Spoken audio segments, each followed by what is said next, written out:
Josh, you told me the #1 takeaway you had from growing up. Chris Bocklett, he was your coach. It was painting the pipes. Talk to me about what that means. What does that look like? Pretending like that far pipe is a blank canvas and that my lacrosse stick is like a paintbrush. And so every time I catch it, I'm gonna be coming right over the top and then painting that blank canvas. Let it fly, baby. That's painting a pipe.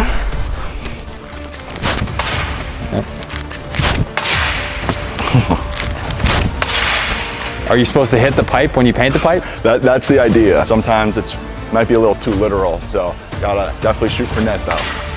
That's net for me. Let's see if I can paint a pipe. There it is. That's painting the pipes right there. Painting the pipes. Let's go. Chris Bocklett. Yes, sir.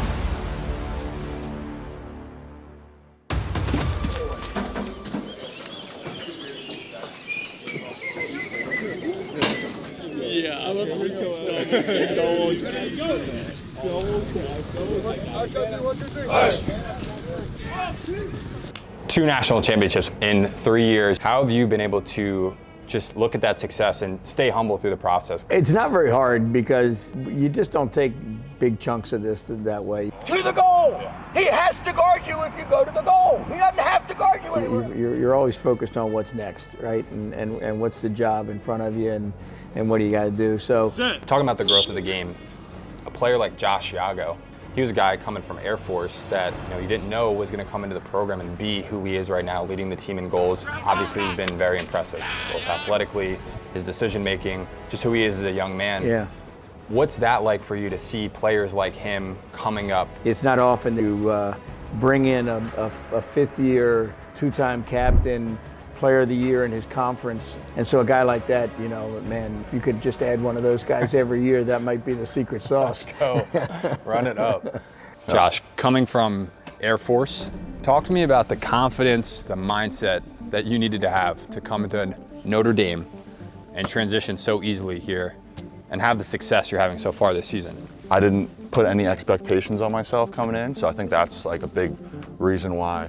When I came here 38 years ago, such an anomaly to have a guy just even be a good player coming from those I think areas. all my life, being a kid from Colorado, being a West Coast kid, it's like lacrosse isn't big out there. Like I went to a high school where I didn't have a lacrosse team. I had to go to a school and then go play for another high school. And it's like, I had that chip on my shoulder and I was like, I was always an underdog. And I like being the underdog. I like being not talked about, flying under the radar.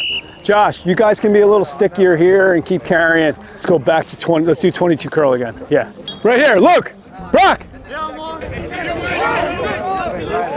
Okay. Versus zone too, you can, as you're attacking the middle there, you can pump out, right, turn the ball down, Eddie shit. All right.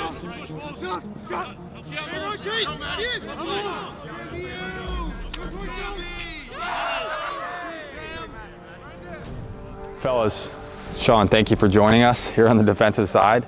Coach Josh, transferring in from Air Force, he's been tremendously productive here, almost just fits so seamlessly into the offense.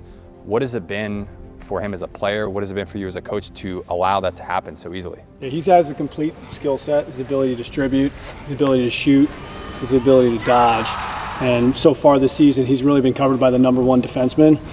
So we've utilized ways to, within the flow of our offense, get those matchups switched, get them on a short stick or get them on a matchup that maybe is more advantageous for us. If Josh and I are teammates playing together and he's on the crease, I'll be a defender here. you're covering me, Shawn is covering Josh. And if the ball is top left and the ball sweeps from top left to the middle, Josh is in a position where his defender is in the slide roll.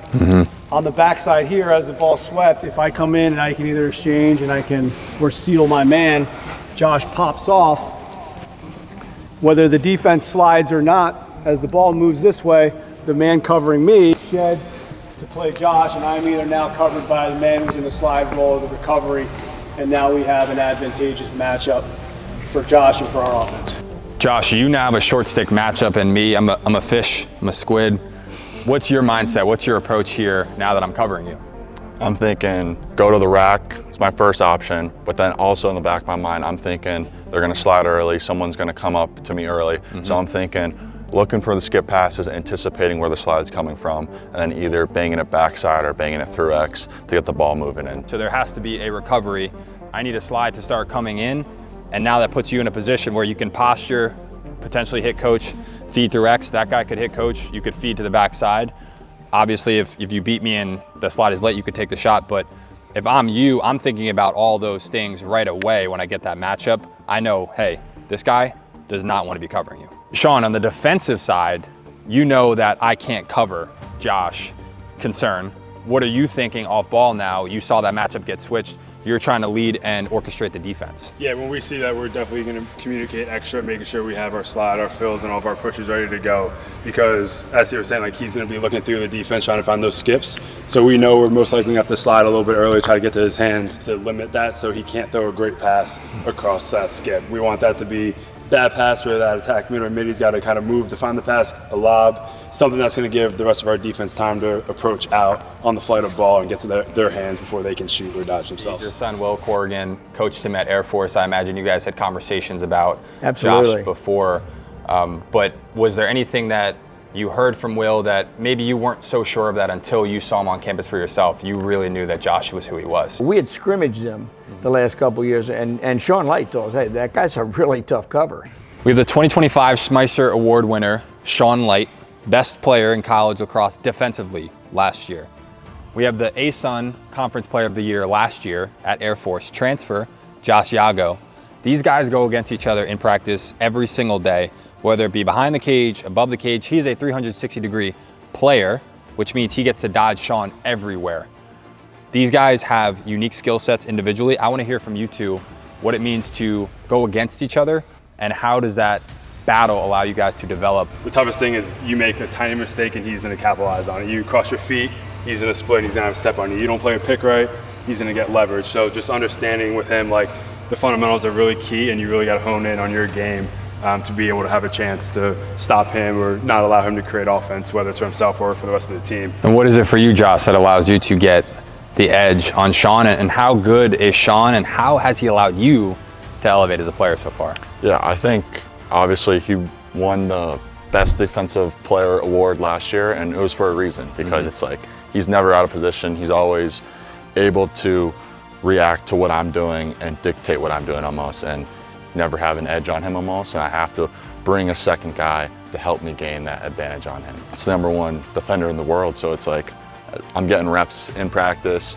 all fall, all spring long, and it's like, so when it comes game time, it's like, okay, maybe like these guys aren't as good as Shawn, so it's like. The offense that we, run a good amount of, the 360 principles that we talk about that weren't as prevalent when I was playing here. Coach, I keep hearing this term 360-degree player.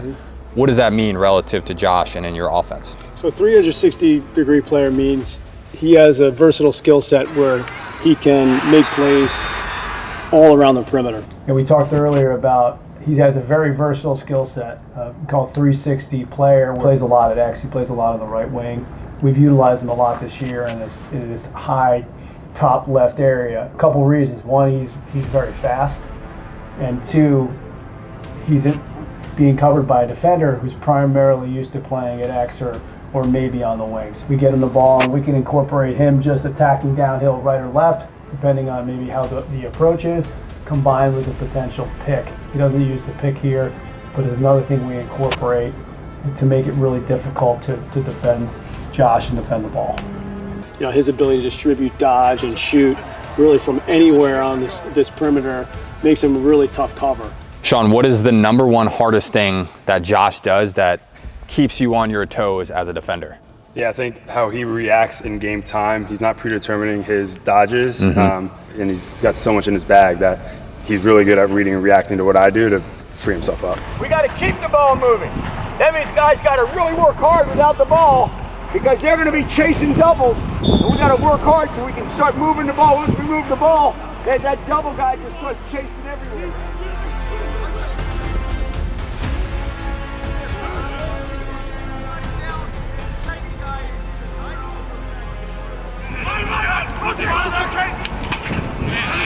What's best case scenario? Josh has the ball up top in that top right corner. Part of it'll be his strengths, and then part of it'll be how he's played. Whether he's played square, straight up by the defender, whether the defender is trying to take away the middle of the field. We could also incorporate a pick down the alley or a pick to the middle. I can put myself here, where now it makes this defender, puts him in a tough spot where he's got to turn and run in a position he's not accustomed to and navigate a pick. But he's a big dude, Yeah. and he's strong, but he moves so well for a guy his size. Like, what's been the most impressive thing for you with him as a player? Both, you know, it could be mentally, it could be physically, but to me, it jumped off the page, his size and the ability for him to move that way. I think that strikes you, but for me, it's been his decision making. Josh, he's actually got a red jersey on today. You do a quick little exchange just to keep their men occupied. What you see here is, rather than just kind of just stay horizontal, Josh and number 16 across, they start horizontal, but then they also change their shape here, and they're almost on this 45-degree angle right here, making it, one, his man is on the slide roll, two,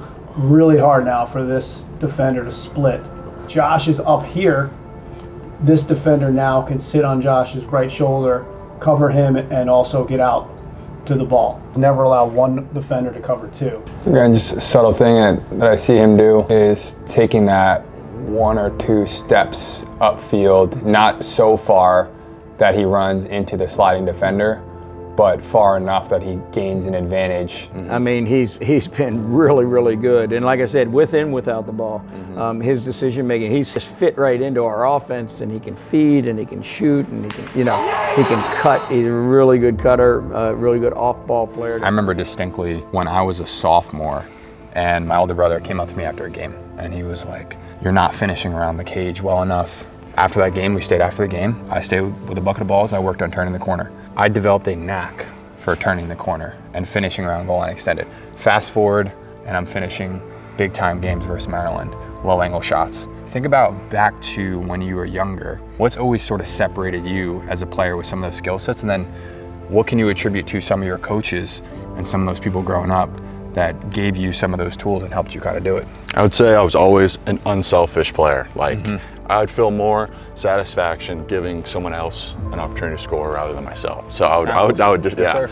Sometimes I need to be the guy, need to take the shots. But then I never forgot about that unselfishness, the making the plays for others. And so I think being able to balance that was really key for me and my ability to become the player that I am today. Less of a Josh question in this sense, but in just terms of both recruiting and then how you position players, would you rather have guys who are like Josh everywhere on the field, or would you rather have maybe 1 or 2 Joshes and then other players where you could position them to, hey, I want you to be here most of the time because I can move this other guy around the field? How do you view that? We've done a multitude of different things. Last year, Jake Taylor was primarily a crease player. 2 years ago, when we won the national championship, we had really 4 players who were really good with the ball, and we played 2 off-ball players, 1 at attack and 1 actually at midfield. I think if I was able to design the perfect offense, I'd want to balance with 3 righties and 3 lefties with 4 players who are really 360 and then 2 off-ball players, 1 right, 1 left. Josh, you see he's forcing to his right hand. How do you manage a player that is funneling you this way? What's your approach now mentally? I see that if he's channeling me or forcing me to my right hand, as soon as I move, maybe that I can get a couple steps, or if he's going to close me off, and that's when I roll or step back and split. Josh, you're going against this guy every day in practice. What's the most frustrating thing that he's doing to limit your game right now? I would say he's never out of position. It's always forcing me into a direction or area that I don't want to go into. Shawn, let's talk about being a guy that's never out of position. First steps are always a side shuffle. As soon as you enter a back pedal, right, he's gonna attack that top foot and you're gonna be opening up off balance. So when I'm like this, right, if I stay patient and he makes a move one way and I side shuffle to start, like he's gotta go this way before I'm allowing him to get a straight line at the crease. I'm forcing him out to the sideline. You do this where you sort of come at me, you like side shuffle and you keep coming and you almost like cut them off a little bit. Right, so if he's coming at me and I'm backpedaling, he's gaining speed and I'm gonna backpedal and then I gotta try to open up. But if we're both at like a standstill and he goes one way and I side shuffle, he's never getting into like a full sprint. Well, you said 2 things that stood out to me. Being humble, getting better. There's players who are young, maybe one day they want to play for Notre Dame, get better, be humble, are they're not abstract, but they're more values. What outside of those values could you tell for those young players out there who maybe dream of playing for Notre Dame one day?